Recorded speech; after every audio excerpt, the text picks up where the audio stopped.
సాధారణంగా మనకు కావాల్సిన వ్యక్తి ముఖ్యమంత్రిగా ఉన్నప్పుడు ఎవరైనా సరే ఏదో ఒక పనులు పెట్టుకున్నా కల్పించుకున్నా సరే వెళ్ళి పనులతో అవజేసుకుంటారు, ఉపయోగించుకుంటారు.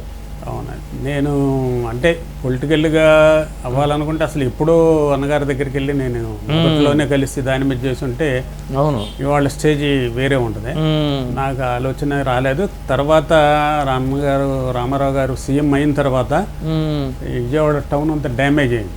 అవును, రంగా గారి యాస్ స్టేషన్. అవును, రంగా గారి యాస్ స్టేషన్లో నేను మొత్తం సర్వం కోల్పోయా. మొత్తం మీరు ఏమీ లేదు. నా 2 షాపులు ఉండేవి. ఒకటి బందర్ రోడ్లో రెడీమేడ్ది ఒకటి ఉండేది. ఇప్పుడు నేను చెప్పిన ఈ నటరాజు కింద స్టోర్ ఉండేది.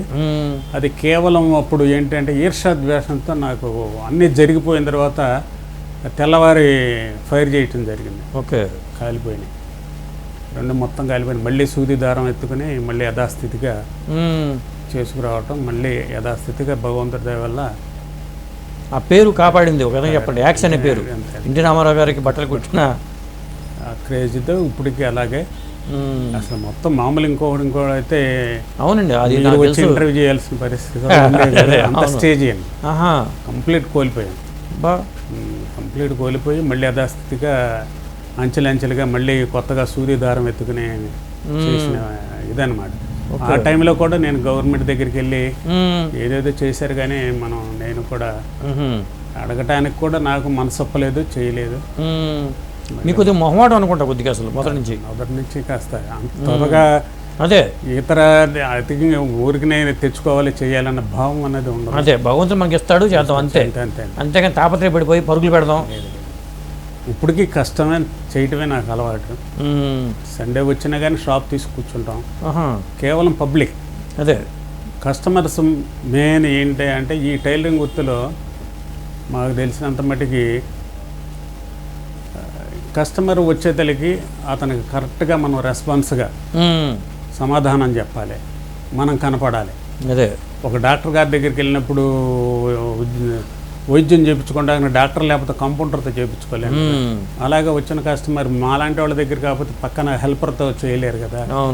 వాళ్ళు వచ్చేటప్పుడు అన్సాటిస్ఫాక్షన్ అనేది లేకపోకుండా సాటిస్ఫాక్షన్ చేయటం కోసం ఇప్పటికీ మేము క్యారేజీ భోజనం తెచ్చుకొని ఇక్కడే తిని ఏ టైంలో వస్తారో ఏ టైంలో ఉంటారో తెలియదు. ఓకే, ఎమ్మటో వచ్చారు అనుకుని 5 నిమిషాలు లేచి వచ్చి కూర్చుని వాళ్ళకి సమాధానం చెప్పిన ఆ తృప్తి వేరు. అవును, మళ్ళీ వాళ్ళే రిపీట్గా మనం ఎంత జాగ్రత్త కుట్టినా ఏం చేసినా కానీ వాళ్ళకి సాటిస్ఫాక్షన్ కాకపోయినా మళ్ళీ వెళ్దాంలే అన్న భావం. అదే అంటే మొదటి నుంచి నాకు అదే అలవాటు. దాని మీద అలా చేసుకొచ్చాం. ఇప్పుడు మీరు మీ అన్నయ్య దగ్గర నేర్చుకున్నది వరకు మీ ద్వారా నేర్చుకున్న వాళ్ళు చాలా మంది డెవలప్ అయి ఉంటారుగా.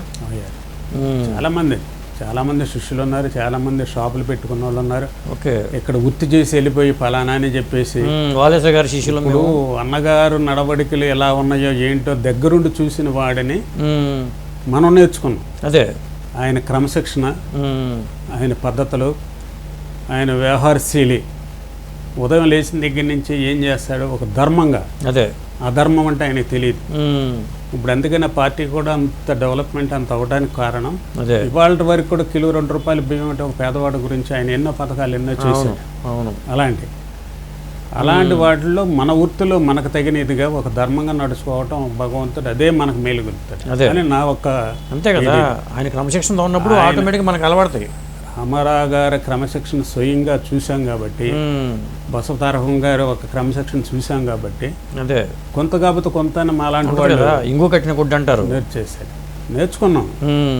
నేర్చుకుని ఉండబట్టే మేము ఈ స్థితిలో ఉన్నాం. నిజంగా వారు ఇరువురు కూడా మహానుభావులు, ఆది పురుషులు. వాళ్ళు మామూలు వ్యక్తులు కాదు, సామాన్యంగా. లేకపోతే ఇన్ని సంవత్సరాలు అయినా కూడా ఇంకా వారిని ప్రజలు ఆదరిస్తున్నారు, చేస్తున్నారంటే అదొకటే నిదర్శనం. చాలా గొప్ప. ఇప్పుడు వైజయంతి మూవీస్ దాదాపు చాలా కాలం నుంచి వాళ్ళు వచ్చి ఇప్పుడు దాదాపు 50 years అయిపోయిందండి. వాళ్ళు కల్కి సినిమా చేశారు, కల్కి 2 చేశారు. ముందు వాళ్ళ పిల్లలు కూడా చేస్తున్నారు. మరి వాళ్ళ పిల్లల జనరేషన్ నుంచి అన్న కనీసం మళ్ళీ ఇప్పుడు వాళ్ళ వైభవం ఉంది కాబట్టి, వైజయంతి వైభవం ఉంది కాబట్టి వైజయంతిలో మీరు కూడా భాగస్వాములు అయ్యారు కాబట్టి మళ్ళీ మిమ్మల్ని ఎప్పుడూ చేయరనుకోండి, మళ్ళీ మీరు అందిస్తారా వాళ్ళకి? ఏమన్నా చేస్తాను తప్పకుండా. అలాంటి పెద్దలు మహానుభావులు మనకి చేయూతను అందించి మనల్ని లిఫ్ట్ ఇచ్చిన వారికి ఆ గౌరవం అనేది తప్పకుండా. వాళ్ళకి అది ఇండస్ట్రీలో ఎవరైనా కానీ ఇంపార్టెంట్ అని చెప్పితే చేస్తాను తప్పకుండా. అదే యంగ్ జనరేషన్ వచ్చారు కాబట్టి నాకు భగవంతుడి దయలో ఇప్పుడు వరకు అదే ఎలాంటి ప్రాబ్లమ్స్ ఏమీ లేవు. చాలా యాక్టివ్గా ఉన్నారు మీరు. యాక్టివ్గా ఉన్నానంటే అది భగవంతుడి స్వరూపం. ఏమీ లేవు, షుగర్ బీపీలు ఇలాంటివన్నీ కూడా అదే ఏమీ లేవు భగవంతుడు.